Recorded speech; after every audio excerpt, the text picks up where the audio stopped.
Beliefs are the hardest things to change in somebody, and it's rarely ever done with logic. We protect our beliefs, our perspectives, and our paradigms because, they inform how we see the world. But one of the best ways to change a belief isn't to tell somebody what to do. You just draw the dots and then give them a pen and then help them connect the dots themselves, because when it's their revelation, it's much more powerful. Hey, I'm Joe Fier, and welcome to the Hustle and Flowchart podcast. This is where we talk all about building businesses so they give you the freedom and fuel for your life. I'm not here to help you build $1 billion business, but I am here to help you create a business with systems that work for you so you can make more money than you need just by working part-time. I was a chronic hustle mode kind of guy, and I want to share my experiences and mentors I've met along the way to help you reframe things to be the most effective as an entrepreneur. I wish I had this guidance and insight when I was younger, so that's what I'm doing here for you. Please share and enjoy.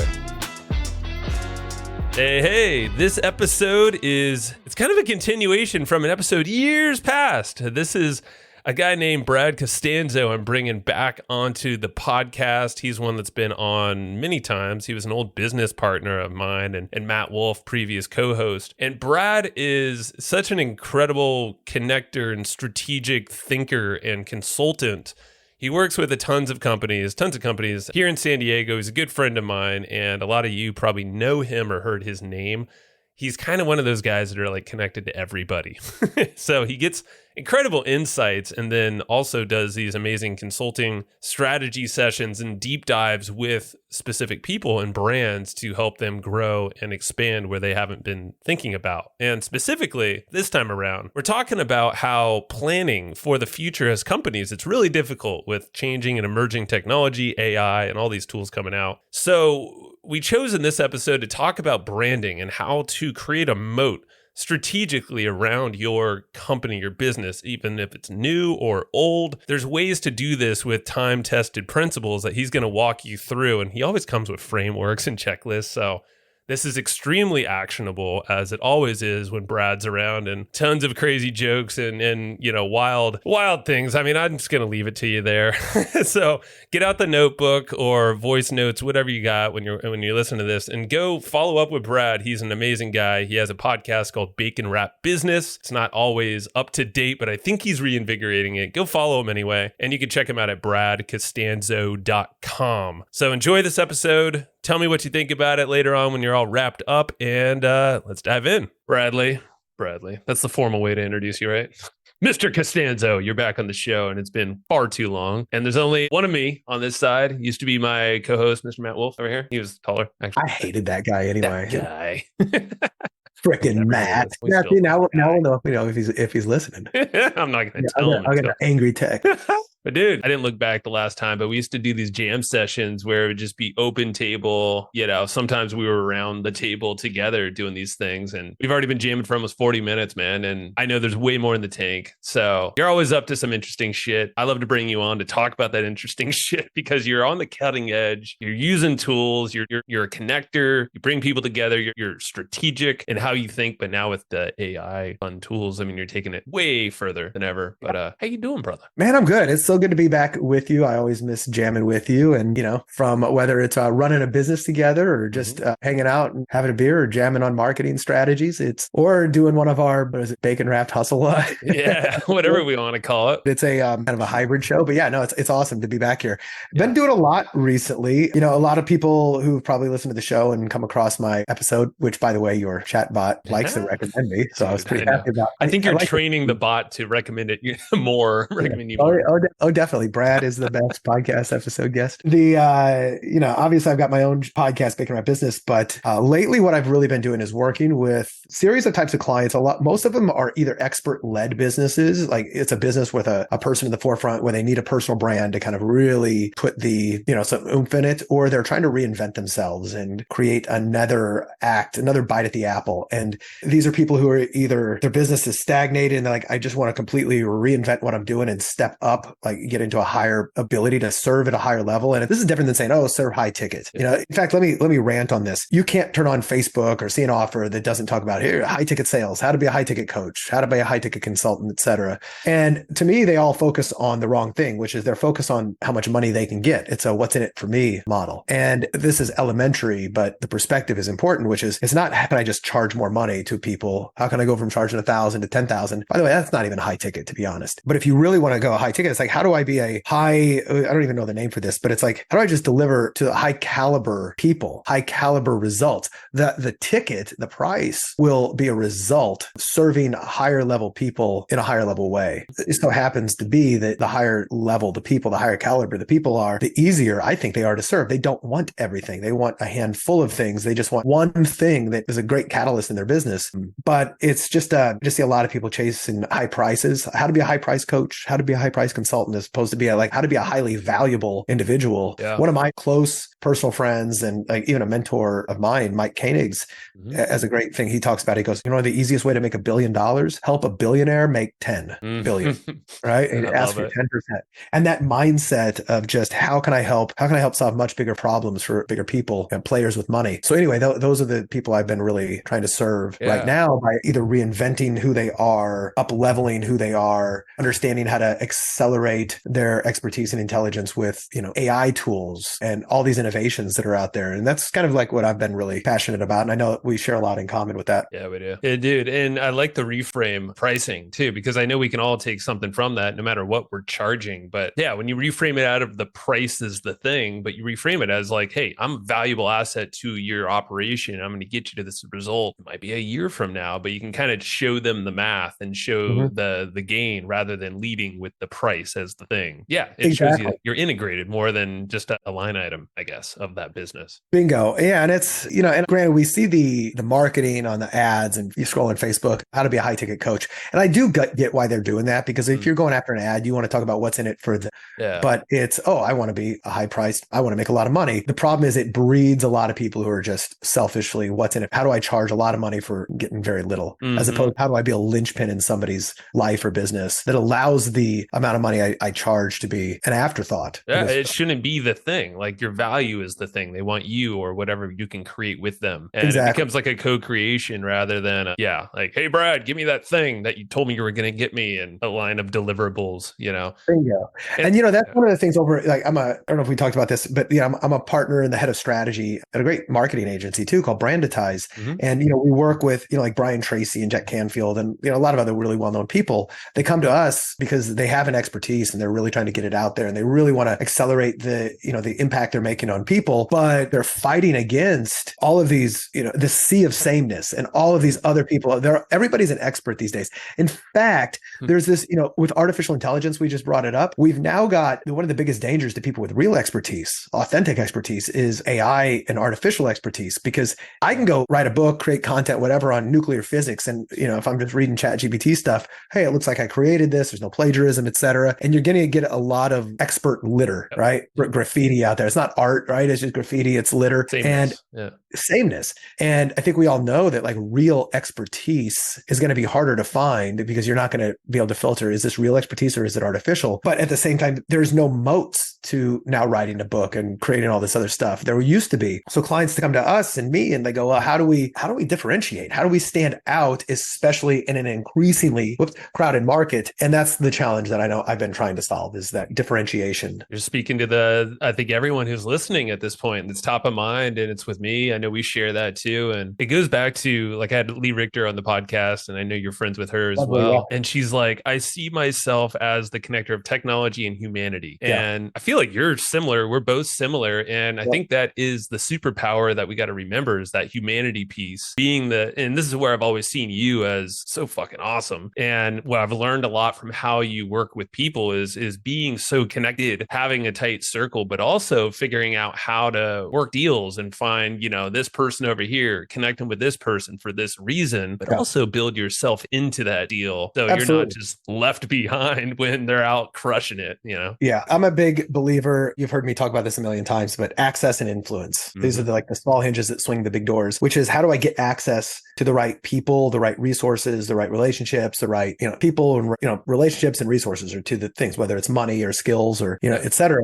But then the influence piece, like can I influence them to act at a small level, at a large level, et cetera. But that access is also like, how do I get access and then keep access? And that could be, doing, buying it, doing a partnership, creating some kind of a, collaboration or a deal that allows me to, make that passive money that we're all, elusively searching for. Well, we are. And we're also, it goes back to like the no moat thing. Well, you kind of build yourself a moat when you have a trusted circle around you. I mean, AI ain't going to take that from you. In a sea of sameness and automations, like you still need people and you need trust. And I feel like that's where your superpower is. That's mine as well. It's the value of these podcasts, yours as well, Bacon Wrap. So I'm happy you're restarting that bad boy, by the way. Yeah, it was a crazy year. Got real busy on some stuff. And quite frankly, sometimes you get burned out on talking about the same stuff. But totally. I know a lot of the new innovations have kind of refired my spirit up for that. So same kind of here. excited. I did the same thing. I'm just really excited to show people now how to differentiate, whether it's with the tools or their brand or their message, and then the way that they're showing up. Because as I said, the differentiation is getting a lot harder. Well, so let's talk about that, because with the moat being like we were talking about, it's tough for business owners or anyone to really plan a year or two out, maybe even shorter in some cases, depends on the industry you're in. How do you approach? These days than ever. More so than ever. Like with AI, especially in this space that most of your listeners are going to be dealing with, I actually believe it's impossible for most businesses right now, a vast majority, let's say 60 to 70%, to have any realistic strategic plans more than 24 months away because of the rate of obsolescence of certain technologies, of certain services, of certain industries. I mean, and nobody's safe. Even big software companies are at risk of obsolescence. And I think that now more than ever, the brand gets like a bad name, like because it's such a big thing. But your brand is what people think about you. It's how you stand out. It's how you differentiate it, how you show up, and it's what makes people not only remember you, but repeat to other people. Like, oh, you need Joe for this, et cetera. So I've identified a lot of ways to stand out in a crowded market or to differentiate. So some of the ones that we're all familiar with, and these are usually only done at large corporate Fortune 500 levels, right? You can spend the most money on branding and awareness, right? You can be Nike, or you can be everywhere. You can sponsor golf tournaments and do that. You just get your name out there. You can be the cheapest, Walmart, right? Amazon. Well, what do you need to be the cheapest? You need massive economies of scale. Otherwise, somebody's going to be cheaper. And you don't get that way. It's a race to the bottom, and there's only one winner. You can be the most expensive, also challenging to do because, you can be a luxury brand like Louis Vuitton or something of that nature, Gucci, but there's only room for a handful of people at the most expensive, and that's got its challenges. You can also be the most specific or niched down. This is now anybody can do this, right? I'm the expert in X for Y types of people. Mm-hmm. These are the ones that are usually at the top of everybody's mindset.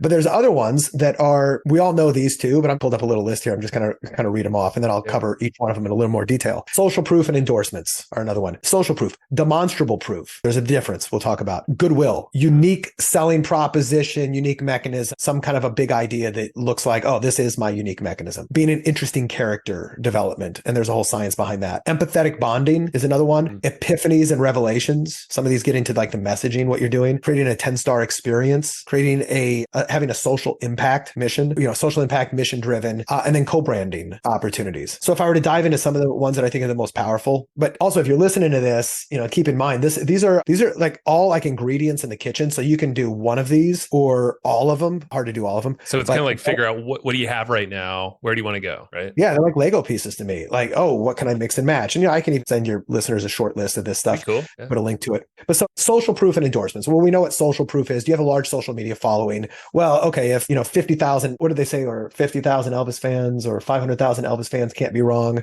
That's it's an old saying like back in the days. Well, there's a whole lot of people who have this, or that could even be authoritative endorsements. Nike had Michael Jordan. They paid for it, but they got an endorsement. If you get somebody endorsing you or social proof, it doesn't even matter if it works or you have proof that it works. The crowd says you do. But then the other piece that's actually more powerful, but in combination, it's the most powerful, is demonstrable proof. Can you actually prove that it works? Yeah, all these people say it works, but now look, here's the proof. Crazy Glue is it Gorilla Glue or Crazy Glue? One of those had a great commercial back in the days where, if you remember the helmet, the workman's helmet, they put Crazy Glue on top and then they stuck into a beam and he was dangling, right? Infomercials are famous for this. Show me, right? So can you show it? That's beyond testimonials. Like, can you do something beyond a testimonial? Is almost like social proof, but demonstrable. Can you demonstrate it? It was Crazy Glue, by the way. Just looked it up. 80s commercial. Yeah. Well, exactly. Yeah. So some of us older people will remember remember that.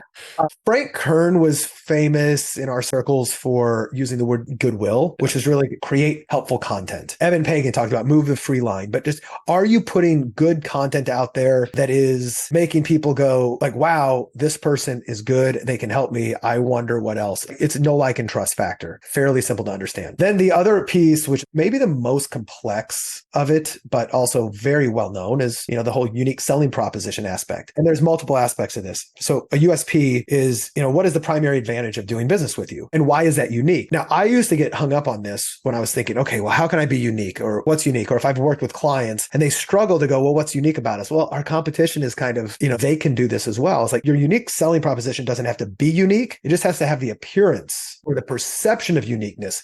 One example that is often used in case studies is like Domino's Pizza. 30 minutes for free, 30 minutes or less, or it's free. That's their USP. Really, that's kind of their unique service advantage. It's not a unique, and it's not even that unique in the fact that anybody could do. It's not even a moat. So Papa John's could have came out and said 30 minutes or it's free too. 29 minutes or it's free. 7-minute abs? No, I got 6-minute abs.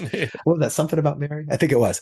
So it just has to be, it doesn't have to be unique. You have to be the only one talking about it, planting the flag and accentuating that we do this. It's a unique way of presenting the thing, whatever it is. Yeah. Or a unique mechanism. And once more, it doesn't even have to be unique if it's branded as unique. P90X was a good example of a company who had a unique mechanism to make their home fitness product work. And for anybody who doesn't really understand, do you remember the unique mechanism? It's 2 words that P90X was famous for. I did so many P90X videos too, and I could picture it, but I don't remember. No. What makes it work? There's 2 words that make it work. Muscle confusion. Muscle confusion. It was, yes, because you're all over the place doing different things. It works because of muscle confusion. And it's like, oh, well, what is that, right? What is muscle confusion? Like, what does that really mean? Well, all they said is P90X is different because over the course, like every day you get a new workout and every workout's different. Okay, that's what we do. It's a new intense workout and everyone's different. Why is that effective? Well, because now this is the premise that, your muscles get used to doing the same thing over and over. So they adapt and then you don't lose weight because they get adapted.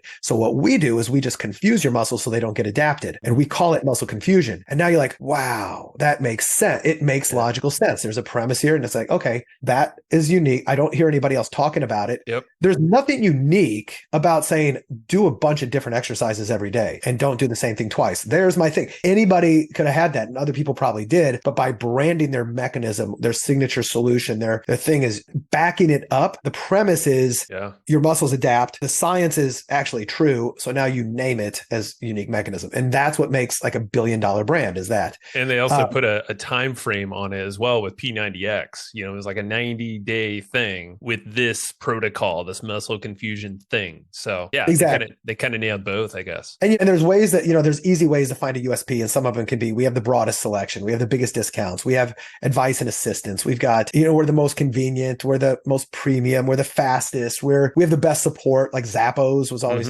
known for like, oh, their brand was, we had the best support. But then there's other stuff like, how do you create that big idea, which is a big idea would, in this case, would be muscle confusion. Well, it needs to be like intellectually interesting, compelling, and curiosity driven to make you go, tell me more. Like, what does that mean? What does that mean? Yeah, exactly. It's a question. The new term. You're creating yourself that is brandable. You probably can get the domain name because no one else is thinking about that thing.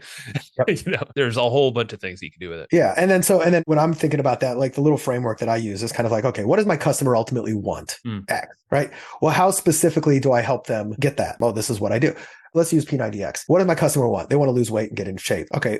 How specifically do you fulfill this promise to get them this result? Well, I give them a bunch of home-based workouts to do. Cool. Well, what is or could be unique or interesting about your method to do that? And it's like, well, every day they get a new workout. Okay. Why is that effective? Now you have to, so that's my thing. Now tell me to support that premise. Well, that's effective because muscles adapt really easily. Okay, cool. Now you have that. Now the goal is to pull out the big idea, the muscle confusion from that. So you have the ingredients. Now this is where the magic of a branding expert or marketing expert comes in. Give me money. Now I invert that, which is, okay, what do you want? You want to lose weight? Great. This is how I would do it in a conversation. Because I go, Joe, what do you want? You go to lose weight. Now I'm looking for that. Well, what you need is blank. Or if you heard of not the product, but you need muscle confusion, right? You need blank. Well, what is that? Well, the premise is since this happens and that happens, it leads to this. Therefore, we solve it with this. And here's how that works. And as a result, you get to lose weight. So I just try to think of the these questions when I'm asking this, so I can Right. pull out that big idea. Like, how do I name confusing your muscles? Well, muscle confusion. Like, You're meeting that's kind people of, where they're at. Yeah, I like that because you are building a moat. I mean, I guess if we're thinking about technology and all this stuff progressing, this yeah. is how you build a moat. You're establishing a brand for yourself. No one else has that thing. I mean, they could make something like it, but if you're out there putting that thing in the sand and also showing how you can deliver that 90 days, you get these different programs, you're following this whole sheet that you can track and see your results, track your results, you know, and then come back and do it again if you want to. But it's now contained into this map that you could follow. Exactly.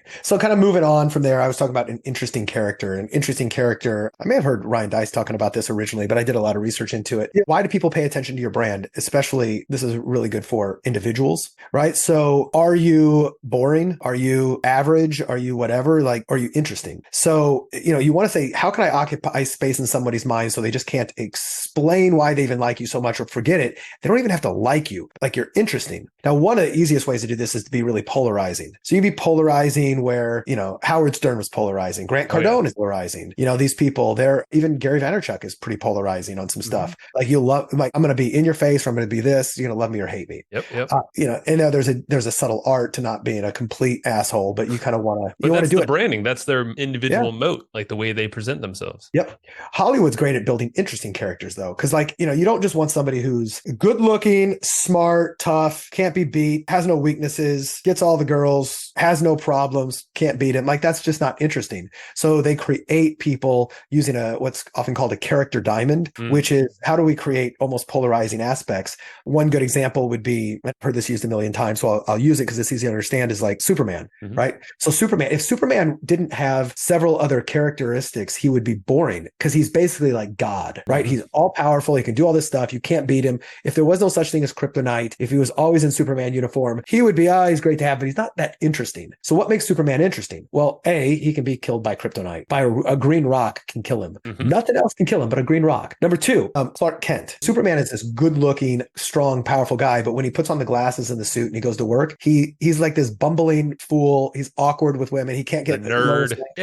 Lois Lane to go on a date. That's interesting, right? So, you know, Hollywood has a whole way to do this. And, you know, one of the ways to think about this, there's no one right way, but it's, you know, Hollywood's like, what's the North Point? Like the North Star of your diamond. And that is like the first thing people see or think about you. And, you know, it could be your Superman's powers. Now, the opposite side of that is like, what's your vulnerability, your weakness, your humanizing element? In this case, it's kryptonite. Now, on the other side, it's like, what's your non-negotiable belief? What do you stand for? Truth, justice, and the American way. And then on the other side is like, what's an interesting quirk or character trait? Well, Clark Kent's nerdiness is an example. You know, but you can also think of other things. Like, this is, you're just kind of taking an inventory of your character and who you are. What's your upbringing? You know, is there a specific part about your background, your experiences shaped who you are? Is there a persuasion strategy? Is there a way you get what you want of influencing others? Maybe it's, you know, just what is your strategy there? Is it novel? It might be, you know, the hill they're willing to die on might be their belief in truth, justice, and the American way. It might be something else. It might be new. I never thought about that, right? It might be somebody's ability to tell stories. In business, your North Star might be to become the leading provider of a product or service. The hill they're willing to die on might be their customer satisfaction. Their upbringing might be their history of nonstop innovation or starting in a garage. And their persuasion strategy might be their focus on certain types of marketing or branding, right? But it's just like, come up with these things that are somewhat opposite and interesting, and don't be afraid to show the vulnerabilities or don't be afraid to show the quirkiness,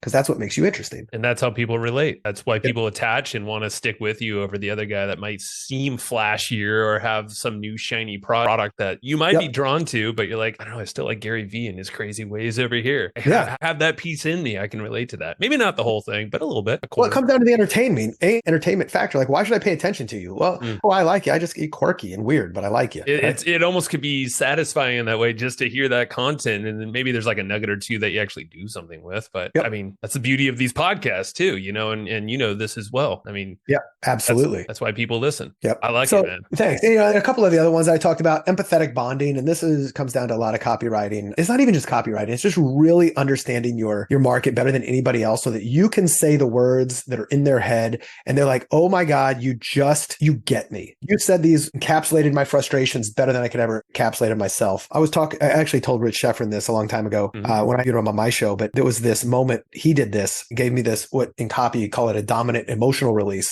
So I was at a conference early in my entrepreneurial career. And I said, man, I just feel like I'm playing entrepreneur. Like I'm not organizing resources. I'm not building a business. I'm just kind of like just doing all this shit myself. I just playing the game. I'm not really doing it. And the next day I got an email I was on Rich's newsletter. It just said, are you playing business, Brad? And I was like, bro, right there. what? Yeah. Like, were you listening to me? And it just said, if you don't have systems in your business, if you don't have X, Y, and Z, you're just playing the role of a business owner, but you're not a business owner. And I stopped right there and I scrolled through, clicked the thing, and I bought whatever he was selling, business growth systems, because empathetic way that he said what I was saying. I was like, you get me. So you must be able to help, looking for ways to bond empathetically. And you have to understand the customer, their journey, their wants, their needs, their obstacles, what they say. You have to interview them. You have to survey them. You have to call them and talk to them. And you have to say, what is in your brain? What are you saying? It just so happens that AI is really good at pulling this stuff out. I've gotten really good at creating these avatar profiles that find opportunities empathetically. The other big one that, besides some of the other ones I talked about is epiphanies and revelations. So this is really similar because you need to do the same work to get these out. But this is where it's similar to empathetic bonding, but you're getting somebody to see something in a new way. You're not really giving them the answer to something. You're showing them a new perspective so that they see the answer in a new way. And it dawns on them like, holy crap, I never thought about it like that. A new angle, a new perspective. Yeah. A new belief, right? Beliefs are the hardest things to change in somebody. And it's rarely ever done with logic. We protect our beliefs, our perspectives, and our paradigms because, they inform how we see the world. But one of the best ways to change a belief isn't to tell somebody what to do. You just draw the dots and then give them a pen and then help them connect the dots themselves. Because when it's their revelation, it's much more powerful. Yeah. I'm trying to think epiphanies that I had. And sometimes you can just draw it for them. But, if it's done in a metaphor or an analogy or something like that. Well, and I feel like it has to connect with something they already believe in. They want to have to change whatever part of their belief, or maybe they're kind of a little shaky about a part of it, like not fully in, Yep. And we have multiple beliefs, so it could be almost like a shell or an onion that we unravel from the outside in a little bit. Yeah. Well, and the simple process, let's pull this up that I try to use when I'm going for is like, okay, what does my customer want? This is similar to the other exercise. What do they want? What do they want to avoid? Right. Yeah. Why do they want it? What are the reasons they want this thing? And, what does he believe is true about his current situation, about his desired situation, about the solutions that exist that or not, about what's holding him back, and then I ask, is that actually true or is there more to the story? And that's one question that helps. And it's like, okay, well, maybe that's not actually true. Maybe that's the real problem is a symptom of a deeper problem, right? And I just can continuously repeat this until I get that almost those hidden reasons for why they don't have what they want. And by the way, this is not science. This is an art to it. Then I search for metaphors. What is this problem like? What is the solution like? And what are the symptoms of the problem like? Right. So now I'm playing with these, and every once in a while you'll get them to look at it like this, and you go, oh shit, you're totally never thought about it like that. Let me give you an example of an epiphany I had when I was reading MJ DeMarco's book, Millionaire Fastlane. Good book. Yeah. Right. And he goes, people think that get rich quick doesn't exist. And they're wrong. It does exist, but they're confusing it with its evil cousin, get rich easy. Okay. Now I'm like, that's a big idea, by the way. I was like, tell me more. Yeah. Cool. Now I'm making you support this thing. And then he goes, look, if you go to work, this is a metaphor, right? Or analogy. If you start a business and you spend 12 hours a day on this business and 5 years later, you sell that business for $10 million, did you get rich quick? And he goes, depends on your definition of quick. True. If you spend 40 years of your life in a highly professional job and you're making $500,000 a year, whatever, but it takes you 40 years to accumulate $10 million, did you get rich quicker or slower than the other guy? You ended up with the same amount of money. Like, well, I guess it depends on your definition of quick. I guess get rich quick does exist, because if I can bust my ass for 5 years and walk away with 10 million, or bust my ass for 40 years and walk away with 10 million, I guess I got rich quick. Yeah. And I remember reading that and go, fuck, it depends on the definition of quick. It's not overnight, but now the point he was trying to make, the whole thing that summed it together is that if you want to get rich quick, you need an exit event. You need to own a business or you have to own a business that you can then sell and have an exit event so you can get a windfall of money all at once. That's how you get rich quick. It's just not overnight, and it ain't easy. And I remember that stuck in my head, and I said, shit, I've been thinking about quick all the way wrong. Now, I read this book about 10 years ago. Yeah. I'm talking about it 10 years later. I probably read the book longer than that. I'm talking about it with you here today, and I remembered in detail because it was an emotionally charged event. And that's where epiphanies are so powerful, because they tie into your emotions. You're like, eureka. Yeah. And then you never forget the person who gave you that moment. And it meets you where you're at. And this is like the Eugene Schwartz with breakthrough advertising. It talks about the stages stages of awareness. Yes. It's like unaware, problem aware, solution aware, product aware, and then maybe I said product problem aware above that, and then the most aware. It's like they're ready to really go for it, but it's the layers of the onion. So wherever they're at, it's just like an offer, like any offer you put out there, a lead magnet or sales offer, whatever it is, affiliate offer. Exactly. Where are they? Yeah. Yep. And then so the best way to do this is just ask probing questions that allow people to connect the dots. People don't like to be told what to do, but we love having ideas, even if they aren't really our own ideas. Use metaphors, use visuals to illustrate something, like, oh, wow, like I never actually thought about it like that. Yeah. But, being resourceful. It's like having that knowledge or the ability to recall something. Exactly. It makes you feel good.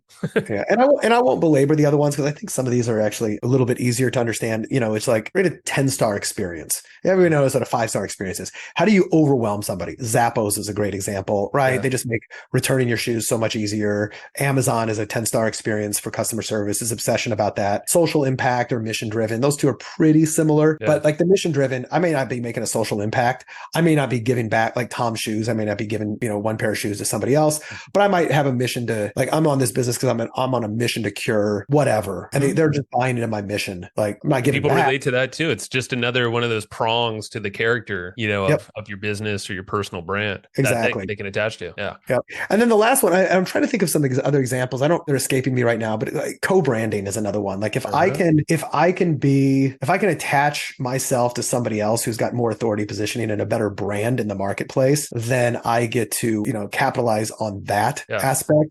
And there's a million of these businesses who've done it. I'm just trying to think of other companies who've either spun something off. Licensing is a great way to do it. You can take a product that you've got and another company doesn't have that product, but they've got a brand and you can license their brand for your product and you're just paying. Like I love licensing. And that's a great way to piggyback on what they've already got. And that's how you partner too. I mean, you're doing this right now actively with multiple people. I've done it for many times, even as an affiliate, say Thrivecart, for instance, ConvertBox. Like there's a bunch of those apps for so many years that Matt and I co-branded in a lot of different ways. And I mean, it wasn't our IP, but some people would stop me at conferences thinking I'm the Thrivecart guy. It's like, well, made a lot of videos and content about it, but I didn't create it. Exactly. So there's that whole borrowed, I guess, credibility and branding you can create for sure. Yeah. So I just give a lot of thought to that. I've got kind of a working list anytime I think of something new, but I'm always trying to go, okay, these are all the ways to differentiate yourself. Now, how can I combine these? Like I may only use 2 or 3 things. Like I'm not a polarizing figure. I don't ever want to be. I don't want to be that guy. And quite frankly, I don't even think I'm that interesting of a character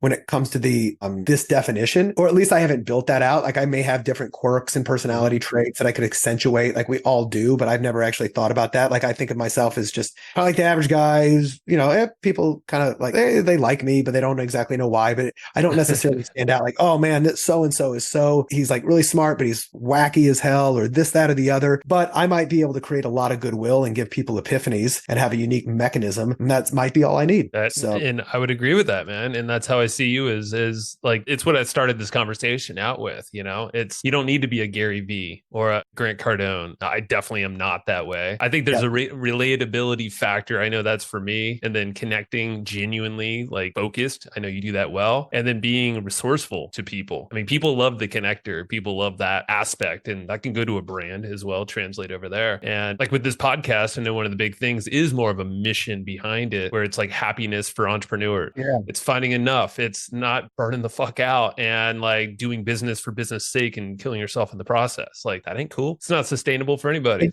And man, you know why I think also that's really important right now is because of the recently accelerated pace of business because of AI. I believe there's been, like I've witnessed it, I felt it, so much almost excitement / anxiety. Things just got so much faster. Yep. And now, although AI allows us to operate faster and more efficiently, we have to, because we can step on the gas, but it's almost like, you're going down the highway at 65 miles an hour and there's a lot of traffic. And then something just opened up. And now instead of going 65 miles an hour, you're going 100 miles down the highway an hour, but you didn't just leave the pack. The entire highway is going 100 miles an hour. And now if you start to slow down a little bit, you'll get overrun. And I think I felt like that. I think other people have felt like that. And it's like exciting because we're going faster, but it's almost like, oh my God, if I take my foot off the gas pedal, will I get run over? Will I even be able to sustain? Will I be completely put out of business? And I think a lot of people are worried about that. And they should be, because it's very real. Oh yeah. It's easy to not focus on fulfillment and happiness and forget what's important, because we need to speed up and slow down at the same time. And it might, and I feel like the slowdown, or maybe it's the, the detachment from this speed up, this dopamine freaking hit all the time. Huge. The swelling of our brain that we feel like, I mean, everyone's feeling this in whatever way, but it's like you can open up ChatGPT, the app or something, ramble like a crazy person. And guess what? Or ask it 50 billion questions. It's not going to slap you upside the face. It's going to giving you answers. So you're like, I'm learning so much. I can do, and okay, great. But we all still have so much time in the day. We're still human. Yeah. We need that humanity piece to slow down. Yeah. And I'm a big fan of that, because like the one thing I know how to do really well is enjoy my life. And I'm not talking work hard, play hard. I mean, I guess I do to a degree, but I know the things that make me happy and I like doing them. And to me, it's all about, what the symbol for prescription is? RX. RX, right? To me, and it's a big R with the X on the leg, right? It's a little X, big R. To me, that's the prescription for a good life. And it's hidden in relationships and experiences with those relationships. Very simple, right? And they're connected. But R is the most important. Like experiences without relationships are absolutely, messed up. You can have great relationships and not a lot of the relationships are what makes us happy. But when you can combine those two as peak experiences with relationships that you value the most, whether it's family or friends, that's what it's all about. That's why, whether it's travel or just getting, traveling with your friends, which I do a lot of, or just getting your friends together once in a while and, not necessarily just getting a beer, but like engineering experiences with them that are going to be meaningful and lastful and, lasting and emotional bonding, et cetera, where it goes deeper. To me, that's what it's all. Everything else is subservient to relationships and experiences with them. That's all I care about. Like, and now money serves that for me. Like, why do I make money? So that I can have peak experiences with the people that I love. And we live in a capitalist environment. I guess that's the thing that we need to an extent to. Yeah.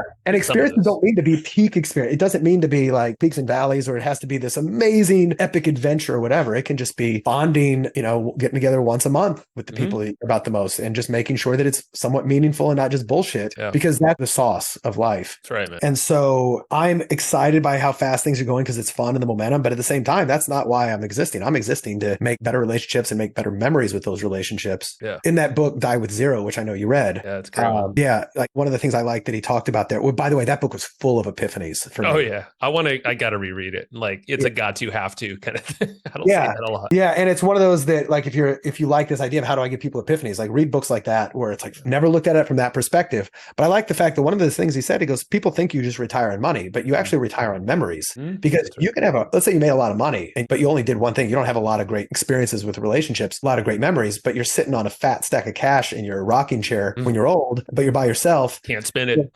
Yeah. But you can be poor, but if you lived a rich life of amazing experiences and people, especially if some of those people are still in your life, whatever, those memories, like you may not have everything, but if you got food, shelter, and your mind, your memories of what you did, like I'm not at neither one of us are at that stage, but that's how you retire happy. Yeah, man. So I take that to heart and I try to continue to remember it. And I prioritize that stuff. Like you do. You do it well. Yeah. I mean, thank you for sharing that book too. It was a few months back. And I read that as I was like kind of figuring out, how do I want to run this new version of Hustle and Flowchart, my business? How do I want to spend my time, my family, and its memories? And yeah, we're both in that age range where we're very able to do a bunch of cool stuff with people and friends, family around us. That's but yeah, there's definitely a point where it's diminished returns in terms of the type of experiences you can have. You can still have experiences, but obviously things degrade. You don't need as much money at the end. Plan for it. And I think that was the cool thing, is you could predict, well, you can't predict, but at least you could plan for the unexpected in the future while still like you have a target. It just like brings a lot more certainty to life while still optimizing for the memory. 100%. Yeah, it's cool. So highly recommend Die with Zero. Yes. I was at Speakeasy Mastermind here recently, and Lisa Sasevich recommended. And I was like, oh yeah. And then I think a lot of other people there ended up picking it up. Yeah, I saw it inside the Speakeasy Slack too. I was like, good book. Yeah. Speaking of happiness, years ago, I was at Awesomeness Fest in Costa Rica, and I was walking on the beach, and it was one of these things. This is 2010, and these two words came into my mind: uncomfortable happiness. I was like, well, what does that mean? And I wrote a blog post about it somewhere, but it really is this concept, like gone through many times in my life, where I've got all of the basic trappings of success: house, wife, good relationship, nice place to live, decent car, money in the bank, not even like wealthy or like, whatever, just comfortable. Yeah. Right? But I've had a lot of comfortable unhappiness, right? And this ties into a little bit of that comfort zone topic. And I realize a lot, like for most of my life, like, why do you want to make a bunch of money? Well, so that I can have nice things, but ultimately to be comfortable. You want to feel safe and comfortable, live in a nice place. I want to not worry about all this stuff. I want to have stress-free. Life is stressful. So most of us are trying to get out of stress. So when people go, I want to be rich. So why? For freedom. Well, what do people want freedom for? They really want freedom from pain and stress and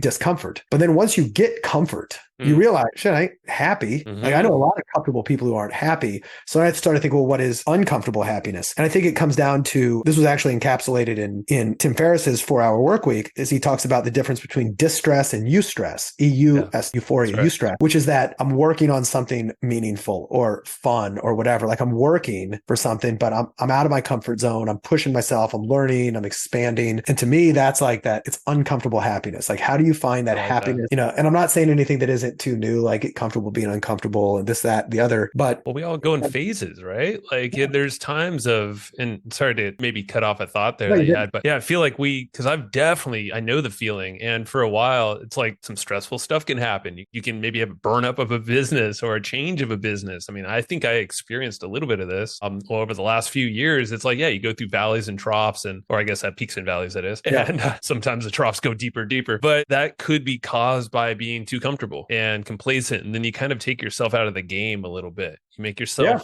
in your mind less relevant. And I know I've done that where I'm like, okay, I'm good for now, or I feel like I have enough. Well, like, but don't just stop there. Like, that's why, I'm very cautious. I love the whole uncomfortable happiness, the stress, eustress. It's not a balance. It's more like a harmony of those things because they do jive together. And it's realizing that comfort doesn't make you happy, but it's kind of like money doesn't make you happy, right?